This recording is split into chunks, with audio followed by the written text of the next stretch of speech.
C'est le maire de Saint-Louis qui a demandé aux Saint-Louisiens de se prononcer par rapport à la délocalisation de SAD. Les Saint-Louisiens, dans l'unanimité, lui ont dit non.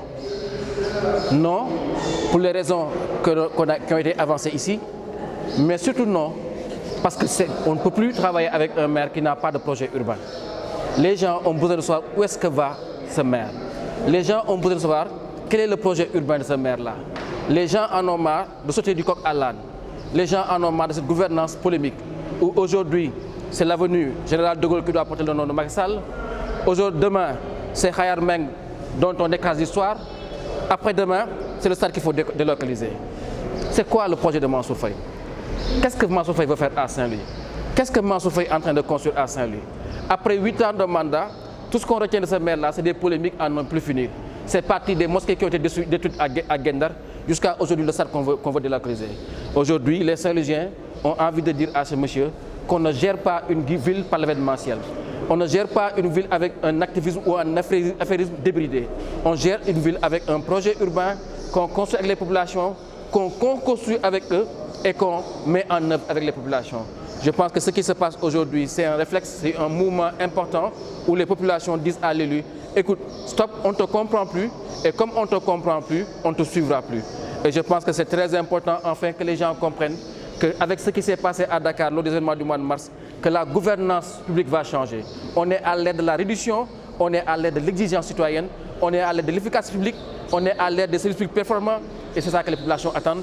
Et ce qui se passe montre que les populations ne sont pas satisfaites de ce qui est en train de se faire dans la ville. Si j'ai un conseil à donner à Mansour Faye, c'est de préparer ses documents de bilan, puisque son mandat est terminé depuis 2 ans.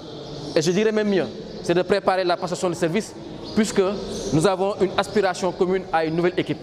Ça suffit, je ne parle pas du maire, je parle d'une nouvelle équipe, avec de nouvelles figures, avec de nouvelles personnes, avec une nouvelle génération qui va prendre en main Saint-Louis et qui va incuber, porter un nouveau projet pour Saint-Louis. Avec un seul stade de basket, Saint-Louis a régné sur le basket sénégalais.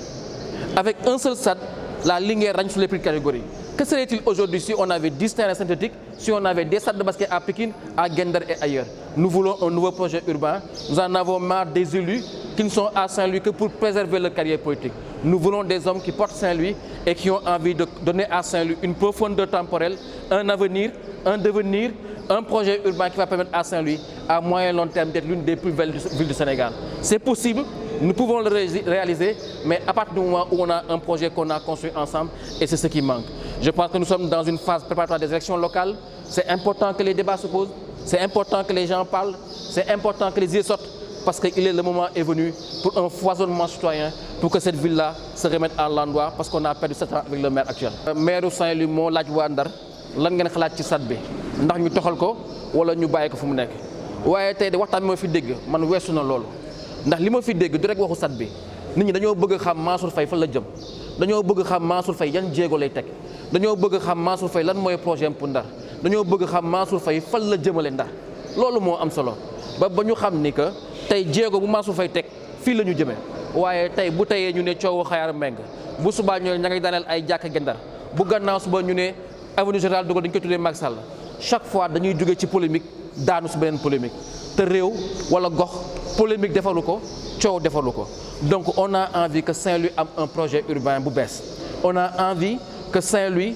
am lu nga xamante ne ay doomam ñoo koy waxtaane ñu ànd si jëmale fa dëkk bi waaye coow li polémique yi idées yi ak affairisme bi dañu bëgg mu dakk Saint-Louis pour que waa Ndar retrouver confiance ci seen ay élus waa Ndar retrouver confiance seen conseil municipal waa Ndar retrouver confiance seen ville pour que Saint-Louis yoon bi mu tegu ak li ñu fi gis ci ay pétrole ak gaz mu mën delluwaat ci doomu Ndar yi pour que Ndar am projet bu bees et je pense que loolu laa fi dégg tey te lu am solo la. bu ma ko doon diggal Mansour Faye dama koy wax ni mu xam loo xamante ne waru ko teggi mooy que mandat am jeex na depuis 2 at kon tey li mu war def mooy wax bilan waa Saint-Louisien la mu diggoon waa Ndar ne leen man maay goro président Macky Sall su ma fi toogee daa fi def programme spécial de 12 milliards na wax waa Ndar la def man li ma koy wax sax mooy mu préparer passation de service am parce que li ma gis Ndar ak li ma yëg Ndar moom mënatul toog Ndar mënatul nekk maire Ndar kon nag li mu war def mooy préparer passation de service am parce que moom ginnaaw moom nee na Macky Sall moo ko dugal ci politique bu Macky Sall bàyyee 11h59 moom midi mu bàyyi Macky Sall jeexal na il est à son dernier mandat